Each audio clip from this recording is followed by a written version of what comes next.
Turning Point from ITN Sri Lanka. Turning Point is a Monday to Friday, daily, 6 to 6:30 p.m., mostly live program, where we discuss matters close to you, the people of Sri Lanka. And we're looking at, everybody's talking about the economy, so Turning Point is also focusing on the economy and the various implications that will affect the people of the country. And in that respect, we have a lot of people who are specialists in their chosen field. And you can send your messages, by the way, your questions, right here by SMS or by WhatsApp, 0772 300 305. Let's take a quick look as to who our guest is this evening, shall we?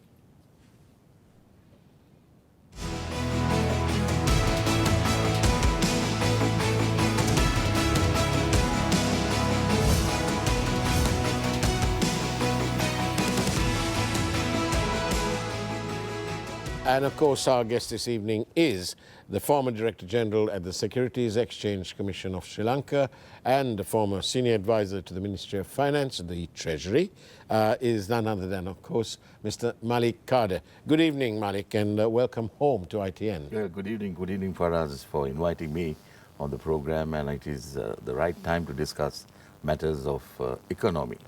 Absolutely, absolutely. And to all those at ITN who made this decision, who made this possible, once again, we must say thank you because it is, it is the whole essence of balanced media and balanced topics. So straight away, Malik, if we are looking at the stock exchange, the capital markets in our country, how has it been faring over the last 2 years? Yeah. During the last 2 years, Faraz, the market has been faring very positively. I must tell you, Faraz, I left the capital markets or the SEC in 2011. Right? So when you take a situation where the market is concerned from 2011 up to now, right, the market has grown. For instance, the indexes were about 6,000 and the indexes now is 12,000. Right? I did a little comparison before coming here. Yeah. Right, if someone had invested 1,000 rupees in the market in 2011 or maybe 2010, right, the 1,000 rupees would have grown to 1,500 rupees today. Okay. Right, that's the index. You're invested in the stock market. Yeah. Generally, right, on the index, right. Right. But if you had gone and invested in fixed income market, yeah, you would have got 3,000 rupees. Okay. So, in fact, if one is to look at the market, ideally the situation should be other way around. Okay. Capital markets are long-term investments, right? And you get heavy returns coming in. But here, that has not happened. Why is that? Now, what happened? Now, having said that, I must say, during the last 2 years, right, the indexes were, struggling at about 8 to 9,000. But now it has climbed within the last 2 years, right, to almost 11,000, getting close to 12,000. Right. So during the last 2 to 3 years, the market has been performing very well. Right. Right, I would say that. Can we point out why? The reason from my point of view is there is stability. Investors are looking at stability. On the other hand, interest rates are coming down, right? So market participants are basically looking at investing in areas where they can enhance their returns, right? So that is one thing. And market stability and confidence is something which has driven the market. I cannot say the same thing previous to that, right? Markets are not stable. I'm sorry. In this sort of economic situation that we are in, it's challenging economy, isn't it, really? So is there enough money? Do people have money left over to invest in the stock market? Yes, Faraz, there is, the money which is coming into the stock market is not the money where people don't, scrape their purse to go and invest. No. There is much more than that. There are the investment funds which are there. There are the bank deposits which are there. The banks have to invest, right? EPF is there, right? So there are various angles. Then there is also the foreigner who's looking at investments opportunity. For us, having said that, I must tell you, our market is a very small market. Someone once asked me, right, this question: is the capital markets of Sri Lanka a barometer to the economy of Sri Lanka? Oh, fortunately, right, it basically tracks the basic economy of Sri Lanka, right? But having said that, I must tell you, someone is to say, is the banking sector fully represented in the market? I would say no, because the majority of the banks, the People's Bank, Bank of Ceylon, and also the National Savings Bank, they are huge. They are about 60-70% of the market size of the financial institutions. Now, they are not in the market, right? Take the garment sector. You interviewed someone yesterday, Yeah. right? The garment sector is not fully represented in the market. Take the big ones like electricity, So what you power mean supply. by represent means these companies are not listed on the stock They exchange. have to come into the market, Right. right? So I think there has to be some effort that is there to bring all these players into the market, because what happens is when you come into the market, there is transparency, right? Speaking about transparency, I must bring this point as well. The Colombo Stock Exchange is bringing in some rules that by October, I think 1st October 2024, Yeah.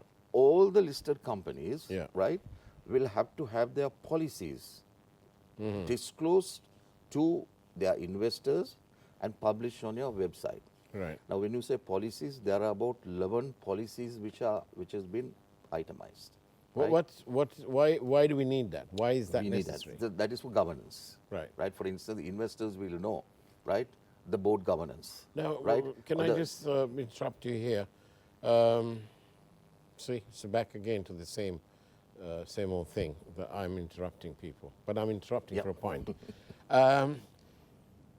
Back in the days when you were serving as the Director General at the SEC, and you were a full-time employee of the SEC, there were lots and lots of regulation.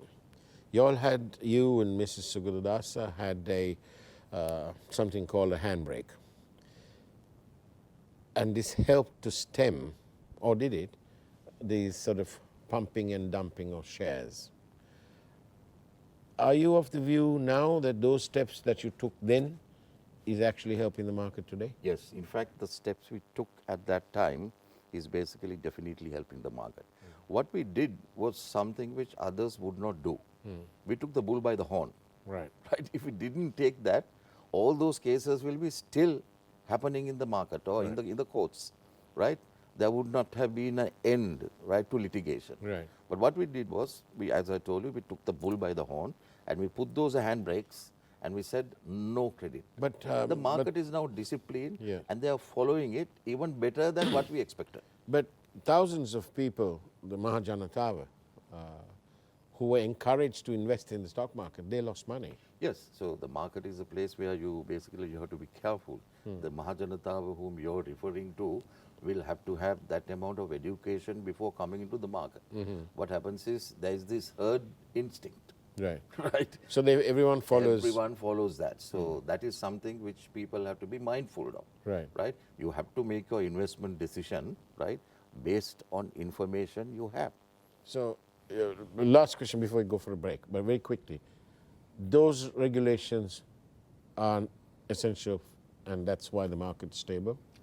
That is one of the reasons. And after that, I mean, there are the various other people came reasons. and they fine-tuned those things. Okay. And now it's doing better. It's looking Excellent. Good. And that's the way it is so far on the turning point. Time to take a break. We are in conversation with Malik CADER, the former DG at the SEC. See you back on the other side of the break.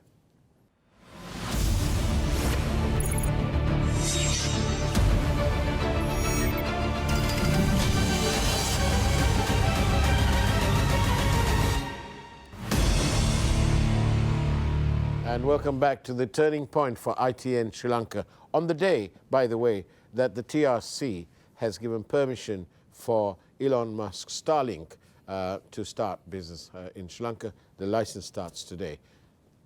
Further good news. Isn't it good news, Mr. Yes, CADER? yes. I mean, that is something which was lacking where our economy was concerned. we need to get a lot of FDIs coming into the country. And good news. Good news, and things like this basically will have a lineup of other investments flowing into the country. Good. Back to the capital markets now. Is there a lot of corruption? Yeah, for us, well, market corruption, there is a regulator for the capital markets, that's the Securities and Exchange Commission of Sri Lanka, that is there to look into corruption, things like insider dealing and market manipulation.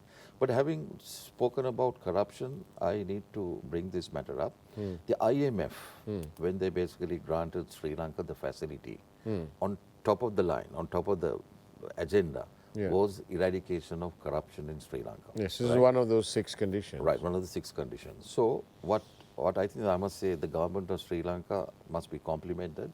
Within a very short period of time, they brought an anti-corruption act into place in August 2023.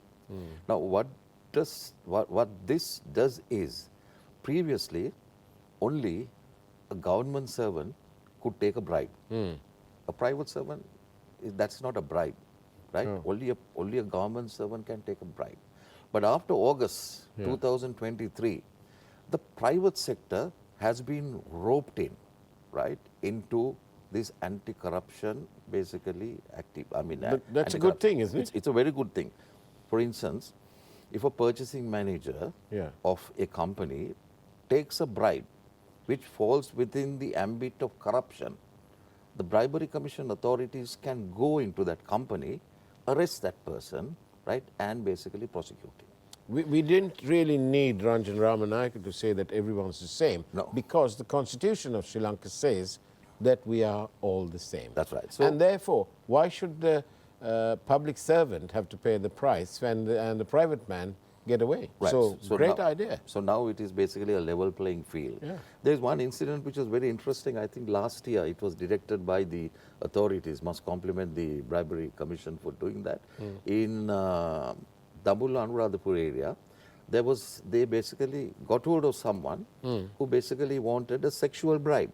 Oh, okay. Right. And that person was arrested, right, in this particular room where he had basically booked to have his basically to get his bribe. A bribe, and he was arrested. And I think there is a matter which is pending before courts on that, and that's a good thing, right? So even now, even the companies here, private sector companies, officials will have to be very careful to give a promotion to people. Good old days, right? That would have been the norm, but now that is not the norm, right? So this is something which is good. It's a good thing. Having said that, the companies will have to now dress up for the occasion. Right. Every staff member in listed companies, now I think the listed companies, one of the policies is anti-corruption. Right. So the moment they do that, all the private companies will have to have their HR division a little more switched on, right? Where they have to sign up an anti-corruption code. Anyone joining the company will have to sign up an anti-corruption code to say that he is, So we can't be having Miss Mollies. We can't be. I mean, I think this year, apologies to all those called Mollies. Now, this year, they might run into a big issue where hampers are concerned. Oh, okay. Okay, yes. So, because the hampers, basically, if it's given for the purpose, right, of that corruption, right, that is basically. But if it's wrong. given, hamper is given as a gift. Yeah. So that has in the season of goodwill. Yeah. So that, I mean, those are things which the company will have to basically look into. And even if a hamper is given, the employer will have to report that, right, to the HR division that I basically received this hamper. Right? We are moving towards that. Right. So the companies will have to basically look into that. There's also this issue of conflict of interest, right? You have to basically tell your HR department there is a conflict of interest, right? Indeed. I know this person. He's related to me. He's my neighbor. I don't want to basically get involved, right? So that will help us to clean up this corruption mess we are in. But having said that, for us, it's not going to happen tomorrow, right? So I think right now, governments have made the seed has been sowed, right? And it's now for people to basically take it from there, right, and work towards it. Right? So that is something. So that positive. It's positive. It's a positive. So, Malik, tell me, when we have troubles in the country, whatever kind of troubles. We had Aragalea, we had all sorts of shortages, challenges on foreign exchange and so on. Well, how does the market react? Yeah. What happens for us, market basically will react on the sentiments, right? And people have to go and invest their money somewhere, right? They will actually be a little bit more cautious, right, before going and investing. Right? Some people will pull out the money. The markets would have dropped, right, during the Aragalea period, right? People would have lost, right? I mean, you have to be patient, right? Once everything settled down, the markets would have gone up. Right, so those are. So with interest rates now paying around 8 to 9% at the mainstream banks, which is better? Ideally, what happens is when the interest rates go down, the markets have to pick up. Right. Okay, but I wouldn't say unfortunately, most of the banks have basically tier 2 capital. They raise funds at about 13.5%, right, 5-year long term. Most of the banks, I think they mopped up the market, right? So most of the money basically went into that. They pulled out the money from fixed deposits, some from the market, and they basically took a long-term call. 0772 300 305. That's the number to send us questions. But I think we owe it to the public to say this, that investing in the stock market can mean that the value of your investment can go down as much as it can go up. So it's money that you invest which is not to be sort of thrown away. So it's money you can afford to lose. No, no, that's not the case. It's a long-term investment. Right. Right. So if you are basically doing a day trading or you're doing a trading for the week, then that's the money you're trying to lose. Right. But stock markets, right, historically have given long-term results to people. Right. Right. So it is not a gamble. Now that's the thing. We should not basically think that this is a gamble. Most people here think it's a gamble. Whose job is it to promote the equity markets, the capital markets? Well, is it the SEC's job? Is it the stock exchange? No, the Who is it? SEC's job is to protect the investors. Right. Right. So the promotion of it would be basically the stock exchange, the stock brokers, right? And yeah, that's the type of thing. So the stock market, investing in the stock market for us is a very technical thing, right? If you ask me whether everyone can do that, right, I'm not sure, right? You have to basically analyze the information, see whether the fundamentals are right, whether the price is right. Maybe the company must be very good, right? But the price might be expensive. There's one man who told me many years ago, and he's still an investor, he said, I don't look at any blue chip or chocolate chip. I invest and I take my money and I invest again and again. He's a lucky man, I must tell you. Right. I don't know how lucky can he be, right? But that's not the case where the markets are concerned. So should you consider only blue chips? No, it's not only blue chips. It depends on your appetite for risk. That's right, appetite for risk, right? And you have to analyze basically the information you have and make a call. Right. And then making that call is yours, not anyone else. Right. Right? So you have to get all the information possible and make that investment decision. Right. And that's the only way. So you must be informed. Yes, you have to be an informed investor. Right. Well, if you don't want to be an informed investor, well, there are funds, unit trusts, equity unit trusts. Right? How safe are those? They are very safe because what happens is they are regulated. Okay. Right? But of course, by whom? By the SEC. Oh, okay. Right? But the risk appetite, they take very low risk. So your returns aren't as heavy as if you go into the market. But alone. you can buy more. You can spread your investment. Yes. For instance, unit trust cannot buy more than 25% of the shares and that kind of stuff. So they spread the risk. They spread the risk. That's right, yes. So how bright is the future for our capital market? Yeah. The market looks good, so we need to grow our market. As I told you, our market is How does that grow? Do we have to grow the economy? No, we have to basically get more companies to get listed. Port City is something which is there, which is basically we are looking at the future, right? And things like that. We'll basically try to grow the market better than this, or it has to be bigger. So are you saying that the future is now, right here, now? Yes, yes. We have to start making it. Having said that, for us, I must also, I basically told you about our economy. A lot of people are worried about the economy. Indeed. What has happened, Yes. right, kind of stuff. Yes. I would like to take a very small example, right? Whereas a man who has a 10 million house, a value, Yeah. he has gone and borrowed 15 million, Right. right? And now he can't borrow any more. Yeah. He doesn't have food to eat, Yeah. right? He doesn't have money for petrol. Yeah. He doesn't have money for electricity. Why?